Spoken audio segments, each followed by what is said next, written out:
So on the inside the lab, we interview advisors, investors, sports tech founders, and sports business leaders to unpack their journeys and paths to success.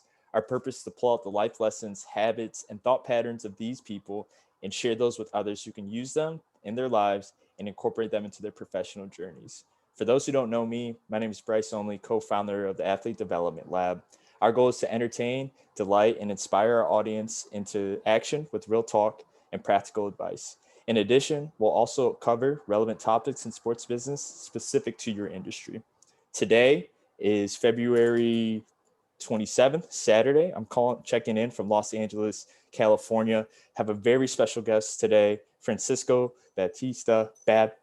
Baptista, there we go. Excuse me, CEO of TeamSportz, former athlete, father. We're gonna jump into his journey here today and really unpack what how he's gotten to this point with TeamSportz. What are some of the, from an inspiration standpoint, not only from as athletes, but from his career. And I'm just super excited to one, connect with this individual. I find inspiration. I can't believe just reading through the medium you sent me. I'm just in awe, really. So without further ado, Francisco, I'll turn it over to you. I'll stop talking. And could you tell the individuals, the viewers, the listeners, a little bit more about yourself? Sure. I'm dialing in from London. It is yes 8 o'clock here, so no morning time. Francisco here. I'm the CEO of TeamSportz. TeamSportz is an AI sports platform to help athletes and coaches improve their performance. TeamSportz is my hobby. It's both my hobby, is my passion. I am a software engineer. I've been a software engineer since I knew myself, I guess. Yeah. And I always played basketball. So sports and tech sort of it is what in a way TeamSportz is the perfect intersection of both. No, that's I appreciate that, and like I said, very glad to connect today. And before I just going through the script of the run of show today, I'm like, man, where do I start? And so I think a good question, and we'll build on this, is tell me who your favorite athlete was and why. I think that let's start with that, and we'll build off of that. Wearing my Lakers t-shirt is probably an easy question. So I am a Kobe Bryant fan. Okay. I've been a Kobe fan. I think Kobe has brings sort of all sorts of qualities that inspire me. I use on my day-to-day life as a father, as a professional, which are discipline and commitment. I think unquestionably. He knew what he wanted to do and he went for it. So no excuses, no pain in the muscles ever stopped that man, which was a young man. It was as young as I was. So I grew up seeing Kobe growing into the Kobe that we know today, and what he became, a superstar, a super athlete. Again, also a father, a family man, and so on. So so this is what I drive a lot of my inspiration from sports, from Kobe Bryant, and I love it. I love it, and glad that he's representing LA today, being that I'm tuning in from Los Angeles. So appreciate the love. And Francisco, so Kobe was your favorite athlete, and basketball was one of your first passions. Did you want to grow up to be a professional basketball player, or tell me a little bit more about your thought process on how you approached athletics?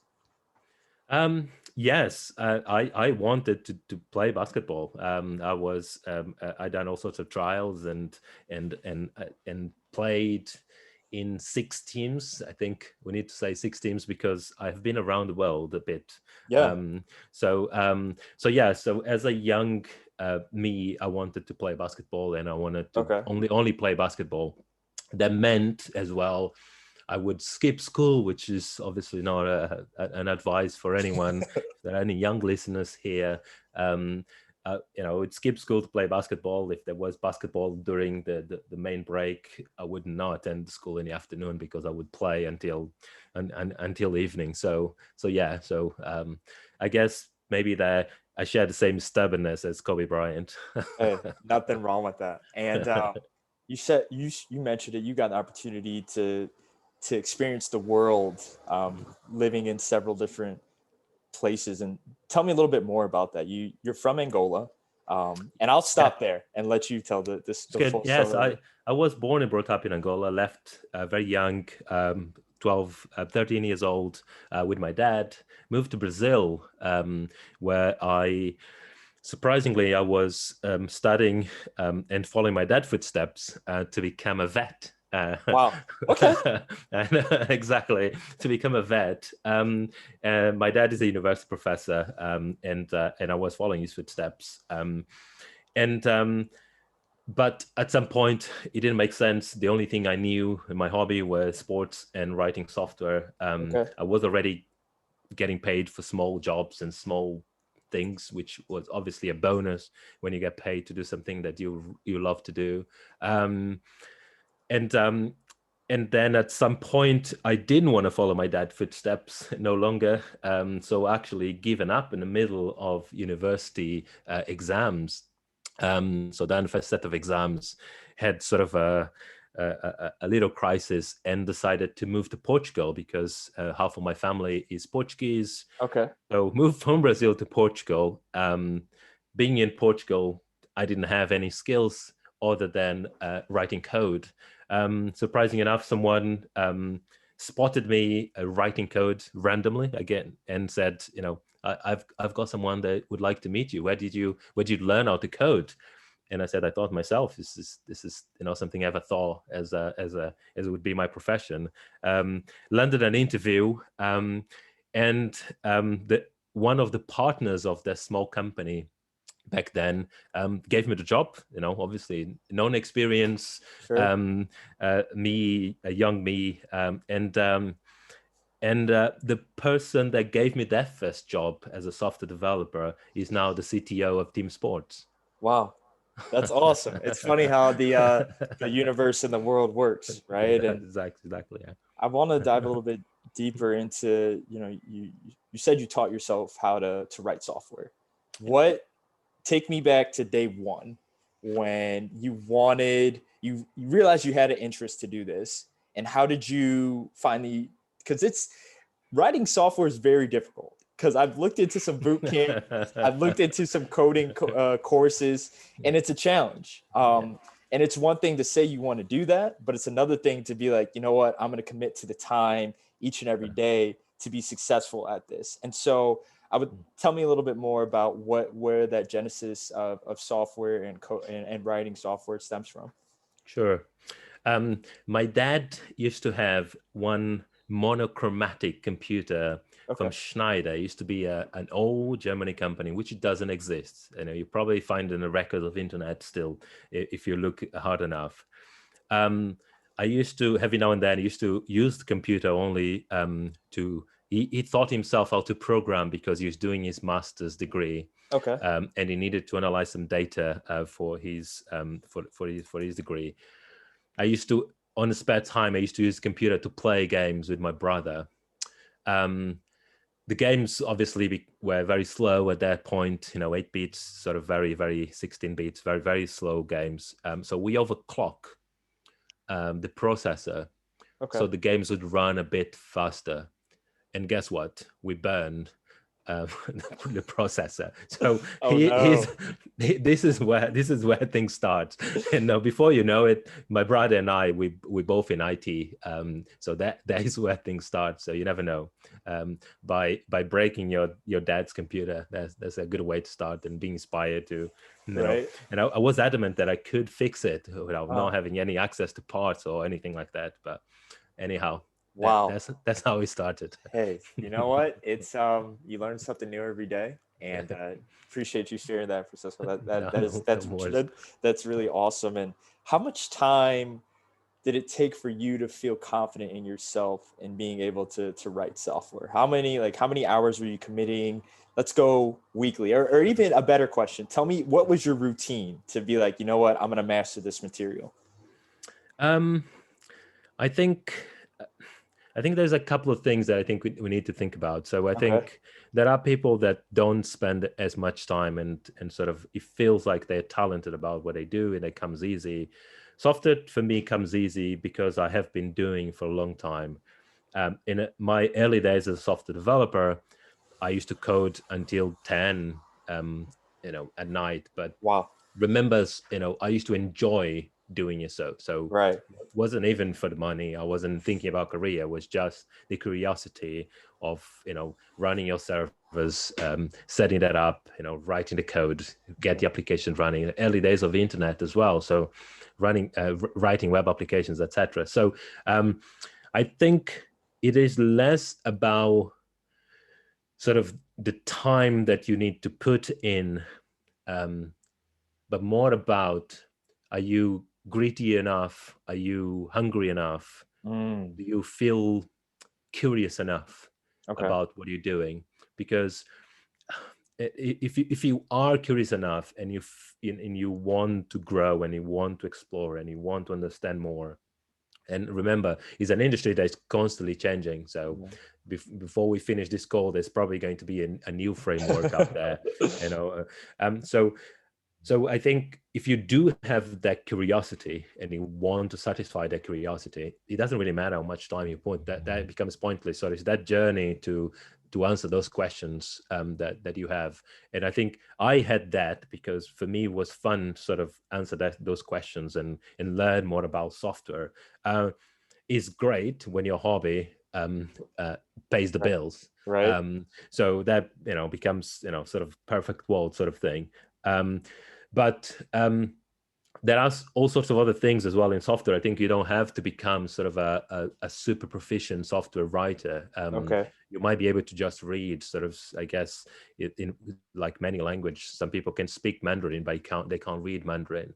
So Mm. and so it's sort of to what level of proficiency you are prepared to achieve in software. And there are people that can read code, that can spend enough time to read and understand sort of what this code meant to do. Okay. So without really diving deep, I'm going to fix the error here, and I'm going to improve 10 100 codes of line and 100 lines of code into 5 or 6 because you are a super guru Wow. writing OSs.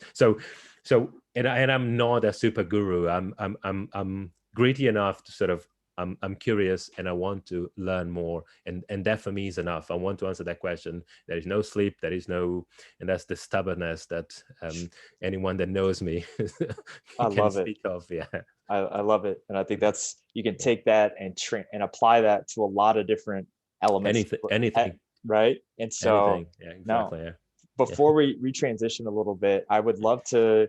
What is one project as it relates to software and coding that you were stumped on for the longest time, but you figured it out? And like, tell me a little bit more about those feelings, those emotions, and overall just the project. Sure. I think it would be definitely training the models for TeamSportz. Okay. So machine learning and computer vision still is a bit of a dark art. There are no prescriptions. Is very academic in its inception. Great, Google and Facebook and others are sort of trying to make it easy and accessible for people to train models. That for me has been a great challenge, and it took me a great part of a year to a year and a half only learning, reading academic papers, understanding the technology behind, and be able to train a model which now runs our mobile app. I think That's awesome.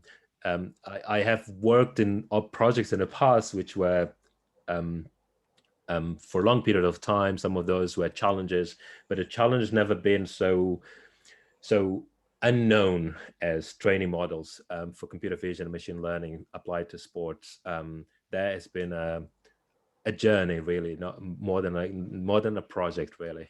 Awesome. Awesome. Well, no, we'll talk a little bit more about TeamSportz here Sure, shortly. sure. But no, I appreciate one, you taking the time to connect today, and two, just unpacking a little bit more about your journey and what that's looked like. And pivoting here, I can attest to being surrounded by great people that have really inspired me to be bold, inspired me to be curious, like we've discussed before, inspired me to really to continue to move forward and to never settle.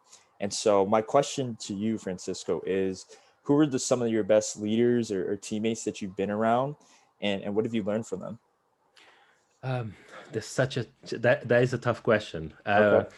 I have been around so many people in so many parts of the world in many stages in my life, and I have encountered some truly amazing people, and I think the people of which I feel sort of that sort of inspire and that connection and they actions, their leadership actions sort of really meant and inspired me to do something where the people that recognize it, were able to recognize talent despite the adversities, Okay. despite they were able to break the mold, and not just with me. So um, I'll give you a quick story, Sure. Please. and I've got so many names in my head, and I think I didn't want to go back to Kobe Bryant because and that would be a bit of a cliche. It inspires millions in the world, but in my own life,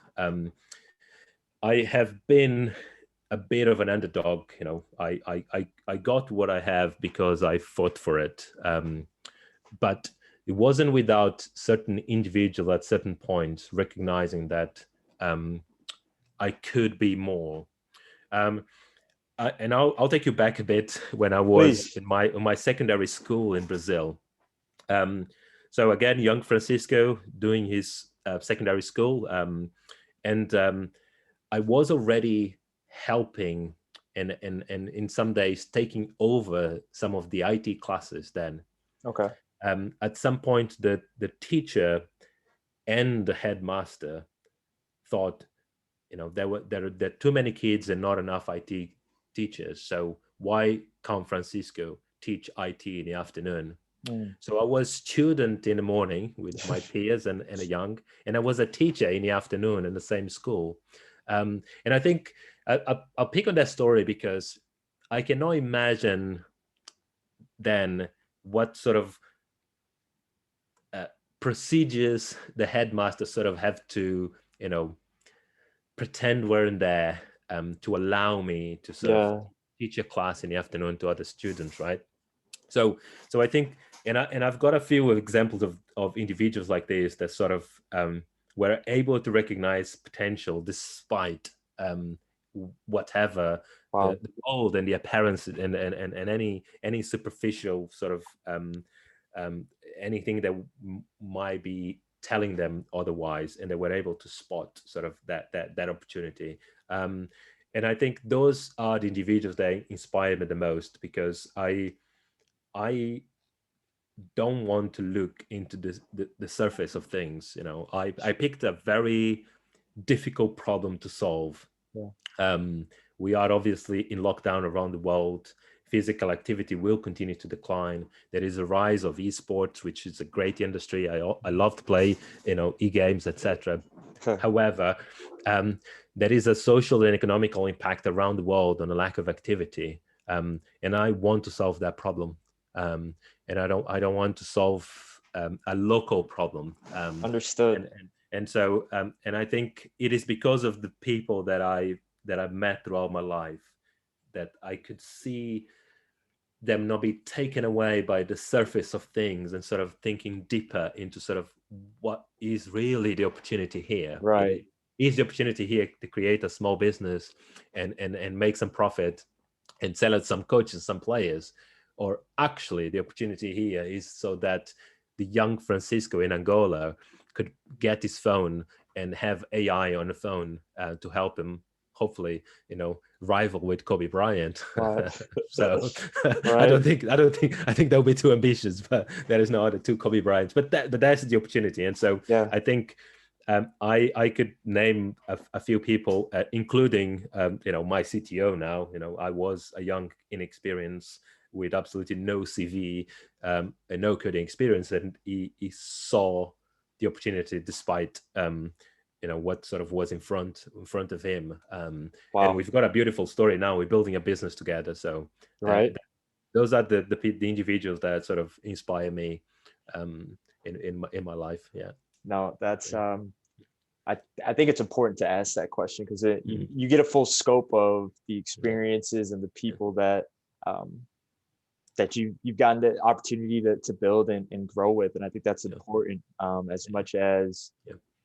being self-made, whatever that means. It's Yeah. awesome, but nobody gets to where they're going alone. And I think No. it's important to lean No. on people, ask No. for advice, ask No. for those students that may No. be experiencing some challenging times now, wanting to work in the sports industry. Ask for Yeah. advice, ask Yeah. for Yeah. help, take True. chances. I think there's a ton of insight that Francisco shared. So appreciate you. No, no, you're welcome. There are plenty of stories where those ones came from. I've got plenty of underdog stories, which probably speaks a lot of my ability to sort of pick the most difficult challenges, Mm, so that I can succeed. But yeah, okay. No, that's awesome. And awesome. that's a great time to transition. So you talk about challenges and solving problems. And I think from just speaking on my experience as a professional, as I continue to grow, as I continue to develop, being able to effectively solve problems is if you can do that, whether you're in business development, whether you're in product management, whether you're in whatever the vertical you're in, you're going to be able to effectively add value to a team. And while we're in there in that vein, what's an experience or an event in your professional life that pushed you to think differently? Um, quite so many. Um, so I think at some point I had a very large project, was an international project, and I was looking after teams in Colorado, Okay. teams in New York, teams in London, and I had to think differently because the scale of the project itself was larger than anything I had done it before.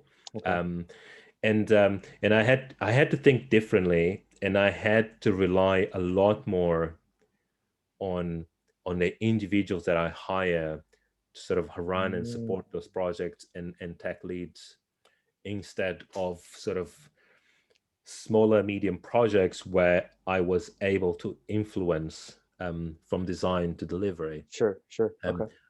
I wasn't able to influence some of that. From there were multi parts involved in at some point we had APIs and services which were developed in India, I believe.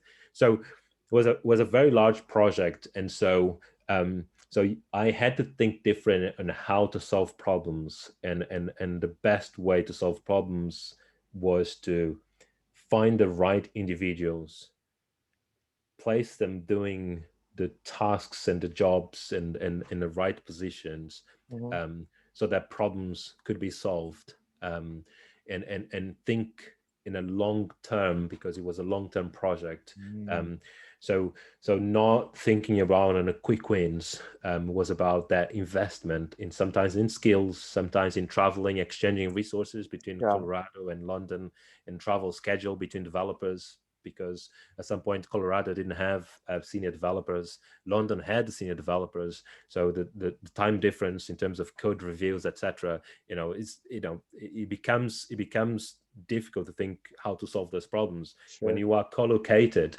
Everything you take for granted what happened, but when you're not co-located and distributed across different time zones, was a much larger challenge, and I needed to think long term gains, and I needed to think more around who can I rely on to get this problem solved, Mm, instead of trying to do it myself. Otherwise, I would have been I would burn out. Yeah, understood. yeah, Understood. yeah. And would love to let's stay. You talk about thinking long term. I'm 26. I was talking to my dad the other day. He's like, "Yeah, you're gonna be 50 one day." I'm like, "What are you talking? I'm 50. What do you mean?" And can you tell? it just really, how do you do that? How do you think long term? Like, what does that look like? Um, whether that's building relationships with people, whether that's making a career transition, deciding on what skills, if I want to go to school, if I want to go to this coding boot camp, how do you make those decisions from a long-term lens? Uh, I would love to give you a beautiful answer, but I think sometimes it's often just taking the leap of faith, and sort of and trust your gut instinct and your intuition a lot more than you can trust the rationale on why you made certain decisions. Sure. And perdure, right? You gotta stick to it, right? Okay. That is nothing, at least not in my experience. Maybe because I picked the hardest things to do, but nothing seems to be easy.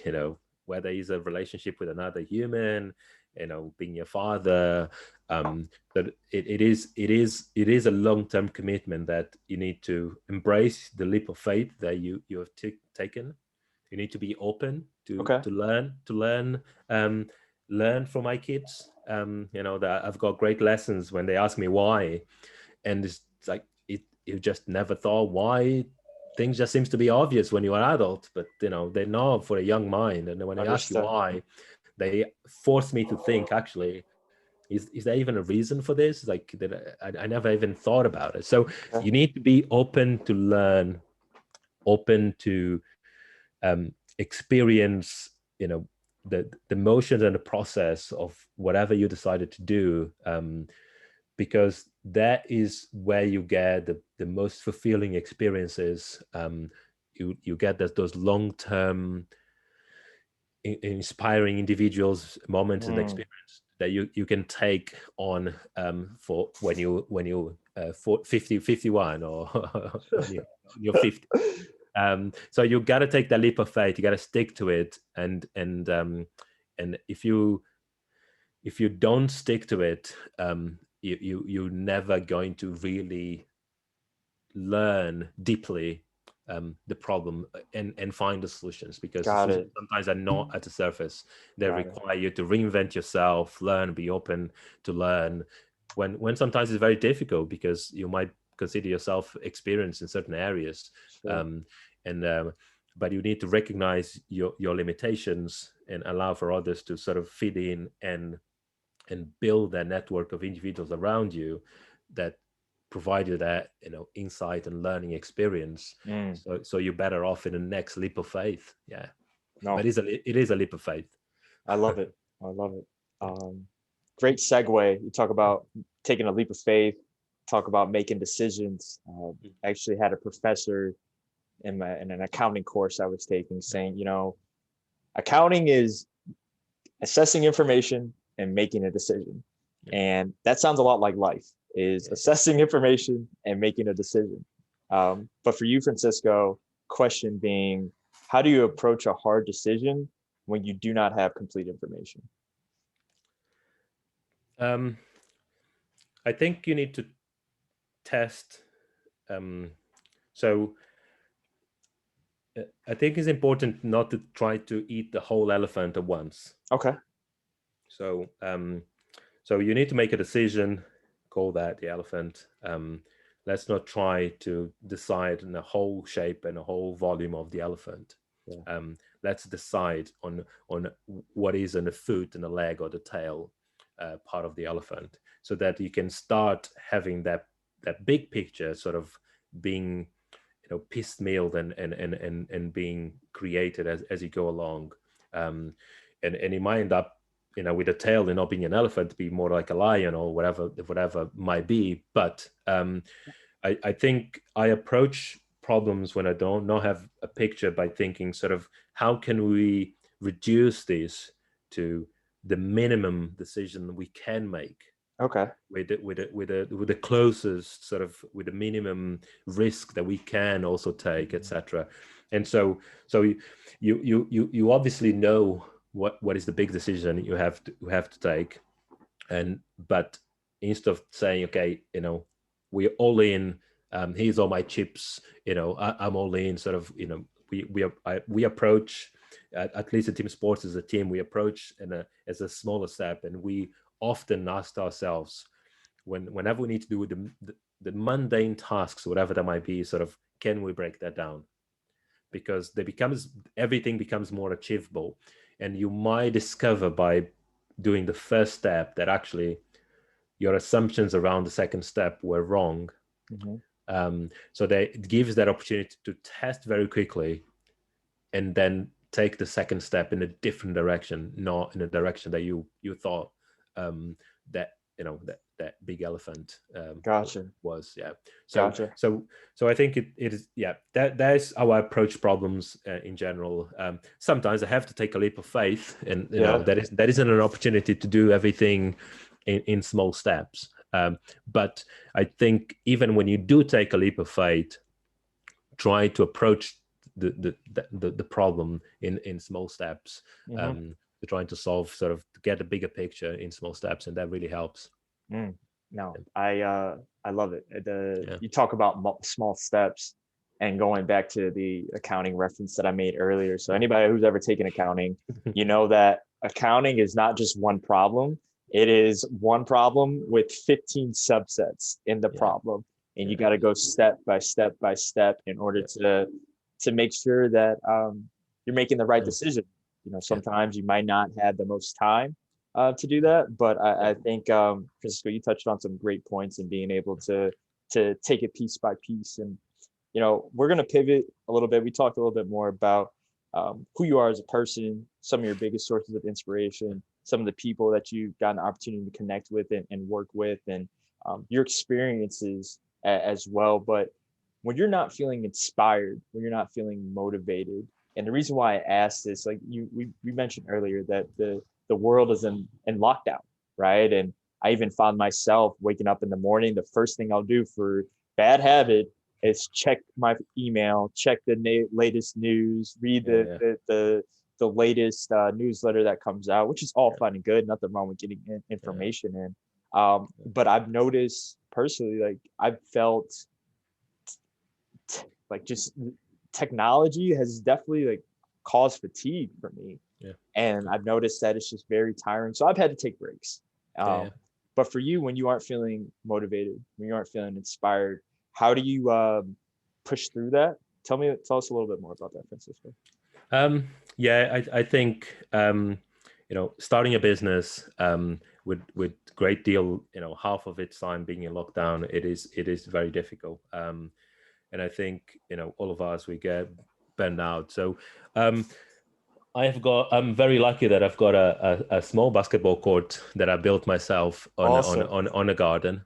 So if you see me taking a few shots there, is because sort of I'm taking a break. I need to sometimes stop going over the problems or the news, whatever that might be. That sort of feels like we're stuck in a loop. Time blends in, the problems seem to perdure, and solutions are not sort of at surface and not easy to reach. So what I do is I take breaks. So I have thought about meditating in the past. I never really got into it, but I realized if I go for a run, or if I go to the park and I shoot some hoops, sort of the world just seems better. It seems everything seems to reset. And I think physical activity does that to anyone, sort of, and basketball does that for me. It's my meditation. So I'm practicing my two fingers there on the ball, just making sure that no, I don't lose the sensation of the ball leaving. My two fingers when I shoot, trying to convince me that I'm sort of improving on my practice. But the reality is that whilst I'm doing that and going through that motion, whatever might be a simple movement, is sort of I'm not thinking about anything else. I'm in that. I'm in the moment, and I'm doing something that I enjoy. And time seems to disappear. The world seems to disappear, and that takes me back to my old me. That world seemed to disappear but I just start playing. It's at nighttime, right? But yeah, right. That's awesome. Time flies. So that for me is important. do some physical activity to sort of reset. And you can and then afterwards you can see the problem, the solutions are just there to those problems. You just couldn't see it because we all tired, we sort of blend in with lockdown and sort of being able to see friends and family. Yeah. It's tough. Yeah, it's very tough. No, Yeah, it's amazing that sport has that unique yeah, ability to yeah, take you yeah, to a place that you yeah, never, whether it's, you use it to get exercise, whether it's your escape to from the problems that the world has. And then the unique ability to bring people together as well. yeah, Like this yeah, yeah, conversation right now. I yeah, mean, yeah, it's exactly. Yeah, awesome. It's awesome. exactly. Yeah, exactly. Um, Yeah. but in closing, the Inside the Lab, we interview advisors, investors, sports tech founders, and sports business leaders to unpack their journeys and paths to success. Today, I was joined by Francisco Baptista. I just said it right. There we go. Yeah, Perfect. you got it. CEO of TeamSportz. And the goal is to have Francisco back in again here within the next week or so to learn I a look little bit forward already. more to TeamSportz. Yeah. And Francisco, is there any closing words that you wanted to add? Now, Bryce, thank you for having me. This was fun.